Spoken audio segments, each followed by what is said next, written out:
This is Jordan Smith from Rapido Trains Inc. And I'm out here in beautiful, sunny southern Alberta with Dan Darnell, who's around here somewhere. And we are doing a 3D scan on the very last remaining CP Fairbanks-Morse H16-44. Basically, we wanted to make sure that a lot of the details, such as the roof curvature and such, were correct before we went into tooling on these models. The design is mostly done. We just want to, like I said, kind of firm up a few things, and then we can finish the design. So why don't we have a closer look at the engine? We'll probably go over some of the history as well. I know we've announced these a while ago, but I want to go over that again, and we'll see how things are going. I'll see you again in a sec. So here we are in the cab now. As you can see, this engine was built in the first batch of CP units, and it's oriented for long hood forward operation. That control stand is original, hasn't been moved. The later units were short hood forward. That's the 8700 series units. A lot is rough shape here. A lot of the floor is missing, but you can see a lot of the mechanical bits and whatnot. Still fairly intact for a locomotive that's been out of service since around 1975.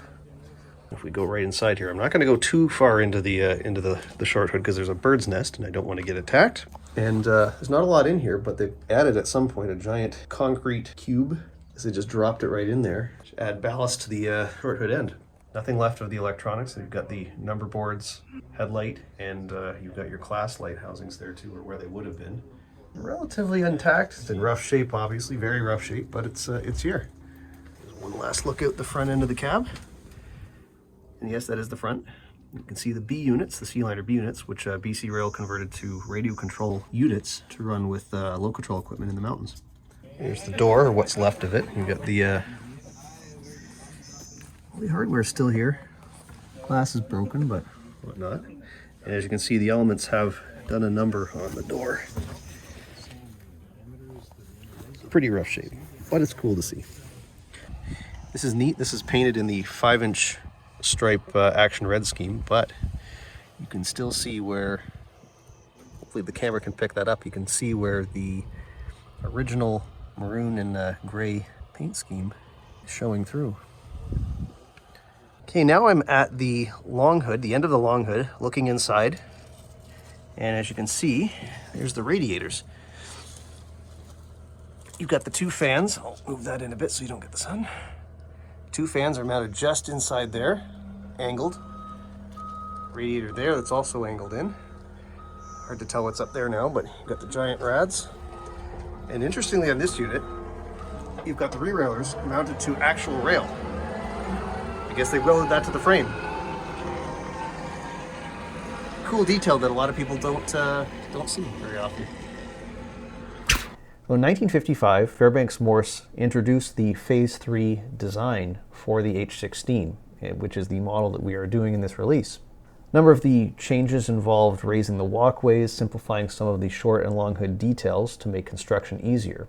Exterior-wise, they looked very much like the larger H16 and H24-66 six-axle locomotives, but with 4 axles, obviously. Most of the internal workings of the locomotive were very similar to the earlier H16-44s, but there were some electrical upgrades, such as the Westinghouse electrical equipment being replaced by a more reliable system from GE. So a total of 165 Phase 3 H16s were built between 1955 and 1963. Canadian units were built by FM's Canadian subsidiary, Canadian Locomotive Company, and 58 were turned out. The very last H16-44s built in the US were actually built for Mexico in 1963, and shortly after these were built, the factory kind of folded up and shut down forever. So we've done correct versions for Baltimore and Ohio. We've got CN and CP for the Canadian versions. We've got Milwaukee Road, New Haven, which units later went to Penn Central. And we also have Norfolk and Western and Virginian. Lots of prototype-specific detailing for each road name. We've got either the DeFasco or AAR trucks, whether you've got the Canadian or US versions. Dynamic or non-dynamic car bodies. Steam generators where appropriate. And the full underbody conduit and piping. Different fuel tanks depending on the road name, and also some passenger versions had a combination of water and fuel tank, which is a unique version in itself. Lit number boards, headlights, class lights where appropriate. Our proven drive system, which was actually adapted off of the FA2, and of course DC or DCC sound versions, whichever you prefer. So that's a quick look at the prototype and our model. So why don't we head back and continue on the 3D scan.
Well, thanks for joining me today here in southern Alberta while we do the 3D scan on the H16-44. Now, once we get the final scan data in at the office, Dan will be coordinating that and finishing up the designs, and then we can get the models into tooling and off to production later on.